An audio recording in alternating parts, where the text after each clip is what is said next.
শেয়ারের অভিহিত মূল্য 10 টাকা করার নির্দেশ দিয়েছে securities and exchange commission SSC.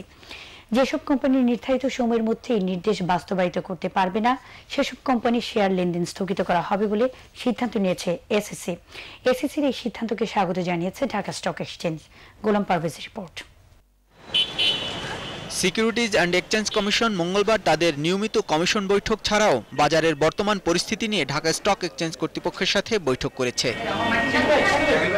Commission বৈঠকে সিদ্ধান্ত হয়েছে 1 ডিসেম্বরের মধ্যে সব কোম্পানির শেয়ারের অভিহিত মূল্য 10 টাকা করতে হবে।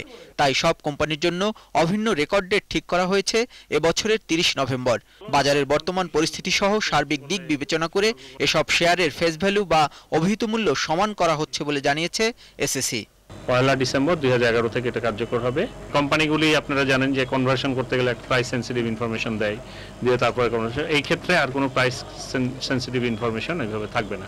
আর কমিশন এটার জন্য একটা প্রজ্ঞাপন জারি করবে এবং তারপরেই কোম্পানিগুলি এই কনভার্সনের প্রক্রিয়াটা শুরু করবে। আর যদি কারা ব্যর্থ হয় ওই স্টিপুলেটেড টাইমের মধ্যে এই কনভার্সন করতে, তাহলে তাদের ট্রেডিং সাসপেন্ডেড অবস্থায় থাকবে। ডিএসসি কর্তৃপক্ষের সাথে এসএসসির বৈঠকে গত কয়েকদিনের অব্যাহত সূচক ও লেনদেন কমে যাওয়ার বিষয়টি গুরুত্ব পেয়েছে। ডিএসসি কর্তৃপক্ষ মনে করে প্রতি বছর ঈদের সময় এমনিতেই লেনদেন কম হয়। তাছাড়া কয়েকজন বিনিয়োগকারীর বিরুদ্ধে মামলা হওয়ায় বাজারে কিছুটা ভীতি দেখা দিয়েছে। তবে ঈদের পর বাজার আবার স্বাভাবিক হয়ে যাবে বলে আশা করছে ডিএসসি।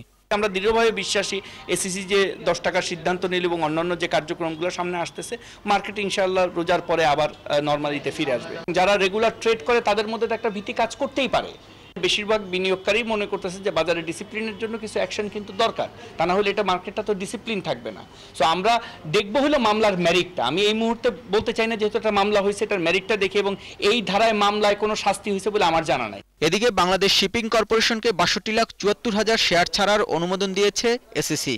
এদের প্রতিটি শেয়ারের দাম হবে 500 টাকা, যার প্রিমিয়াম ধরা হয়েছে 400 টাকা। এছাড়া ব্যাংক এশিয়াকে 1:4 হিসেবে রাইট শেয়ার ইস্যুরও অনুমোদন দেওয়া হয়েছে। গোলাম পারভেজ, এটিএন বাংলা।